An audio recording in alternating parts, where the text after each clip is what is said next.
Hello, hello! Happy Camp NaNoWriMo, as it is currently July and I have set myself a very ambitious goal for writing 40,000 words for July this year, and already I've gotten news that that's going to be disrupted about mid-month as I'm going to start my new year with my job. It is really important to me that I get writing done every day. That is my goal. That is part of what I'm trying to accomplish this month. To get 40,000 words in 31 days, I know that I need to write every day, and that is going to be a challenge some days more than most. Right now, I am stuck in a waiting state of mind where I know that I'm going to be getting a very important email related to how I'm going to be making money for the next year, and that's causing me a lot of stress and a lot of anxiety, and so it's hard for me to write. And I know that this isn't going to be the only day like that. I also have a headache. I'm tired. It's hot. Yesterday was the 4th of July, so I didn't sleep well. There's a lot of things adding up to why I am not in the best writing mood right now, but I still want to sit down and do my writing today. I have created a process, a 7-step process to try to get me into the writing mood and just get to words into my document that I can add into my nano word count, because I need to do that. And having 0 words today is not acceptable, personally, to me. I'm not trying really hard to have no 0 word days this July, and I know it's going to be harder and harder as the month goes on, so I need to keep going right now while I still have that beginning of the month motivation. So I'm going to share with you my 7-step process that I just came up with and see if it is useful to you, like it is hopefully going to be useful to me, and ways to get into writing even when the vibes are off and you're just not feeling it, like me today. All right, here we go.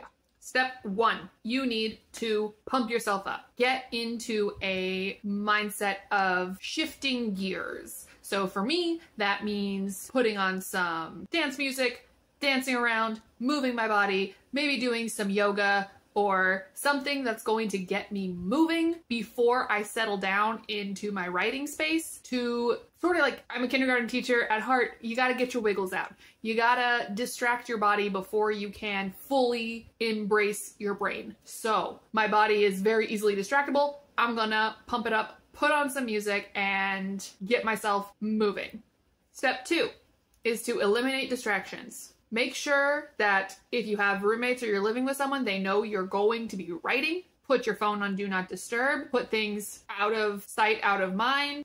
If you're like me and you're constantly distracted by things that you know you have to do later, make a list of the things that you have to do later and shut that off to the side so that you can deal with it after you've done your writing.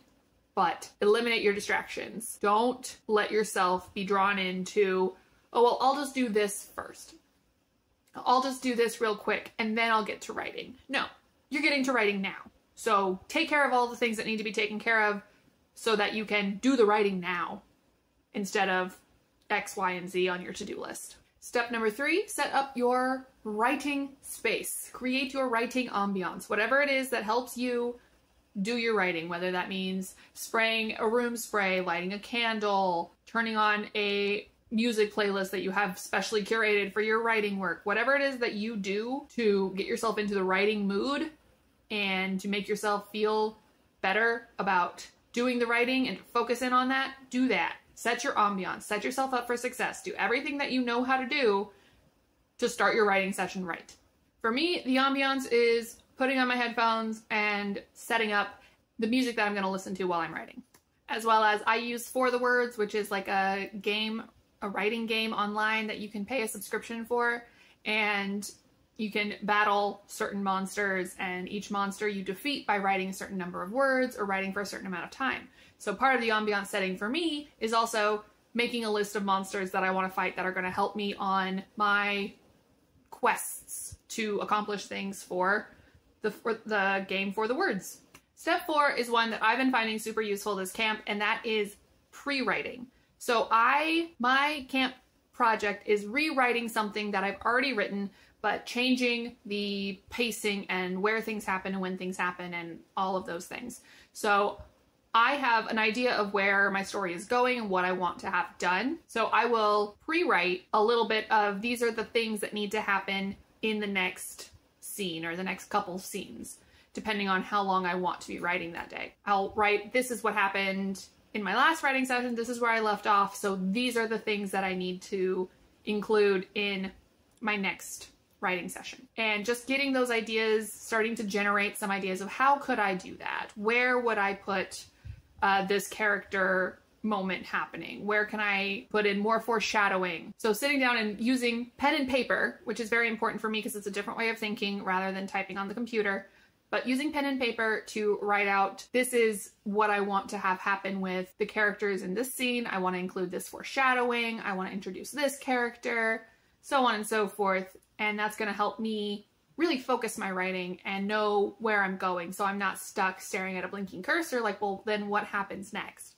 I've already brainstormed some ideas of how I can make the next part better than the previous draft, so I've written it down and I'm ready to go. After the pre-writing is step 5, the most important part, write. But don't just sit down and start writing. I think it's super important to have small steps to your writing. So set a small goal for your writing to start with.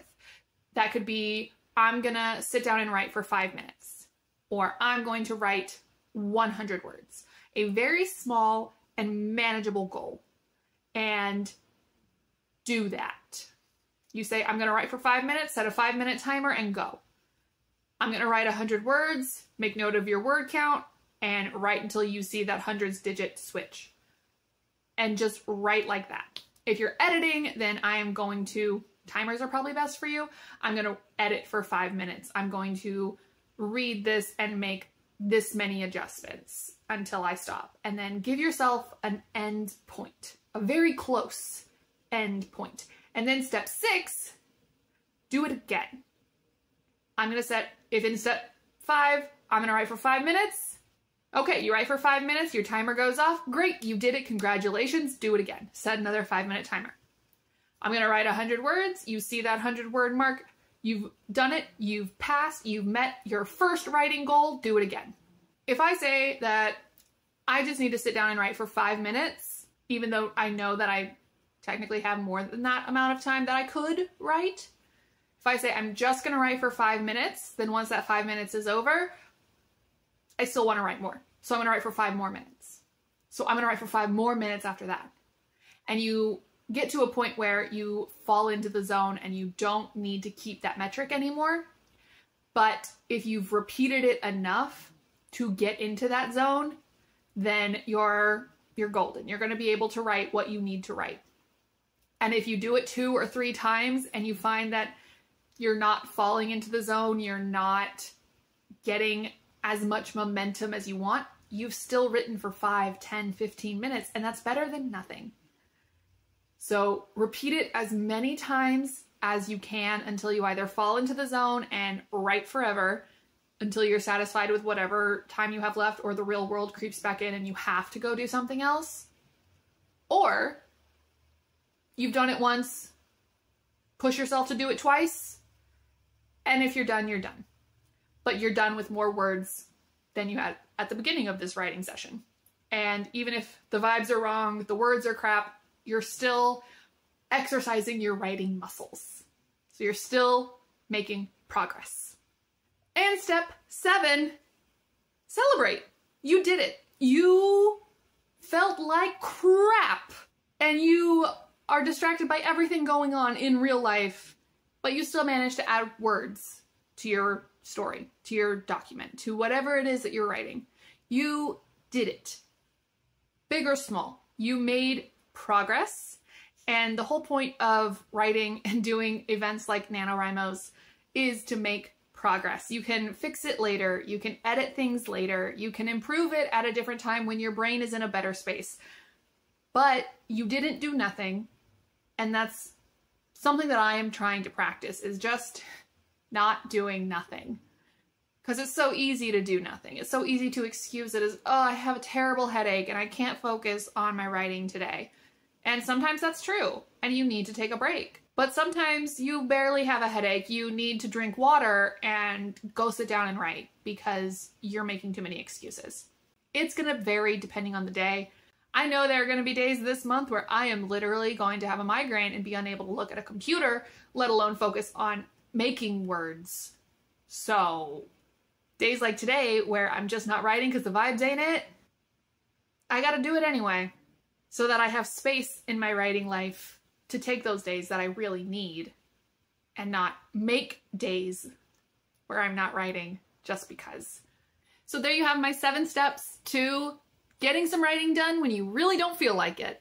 And I hope that this is useful to you, and I'm going to be trying to use this as a reminder to me that I can still do writing even when I'm really not feeling it, because it's only July 5th today as I'm filming this, 6th as I put it up, but it's still the first week of July's camp. There's so many more days left, and there's not many days that I am going to allow myself to not write words.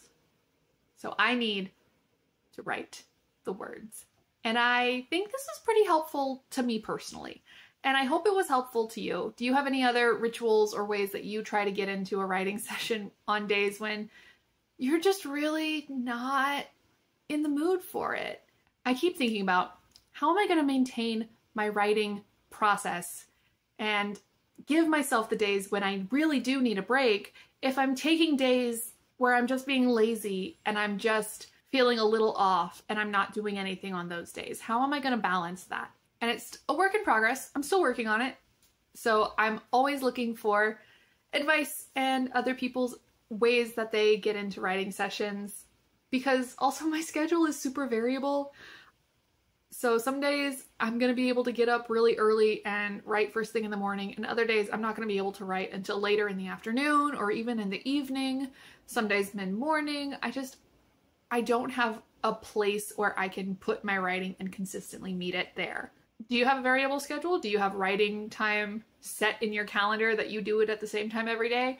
Let me know. I want to know more about your writing practice because I'm still trying to define mine, and any advice is much welcome. Thank you so much. I will see you in my next video. I have no idea what it's going to be. Hopefully it'll be out on Monday. Again, I'm trying to maintain my Mondays and Thursdays. We'll see how it works. I've got a very tired dog that you might have just heard sigh over top of my outro, but here we are. Thank you so much, and I hope you are having a wonderful writing process. Bye.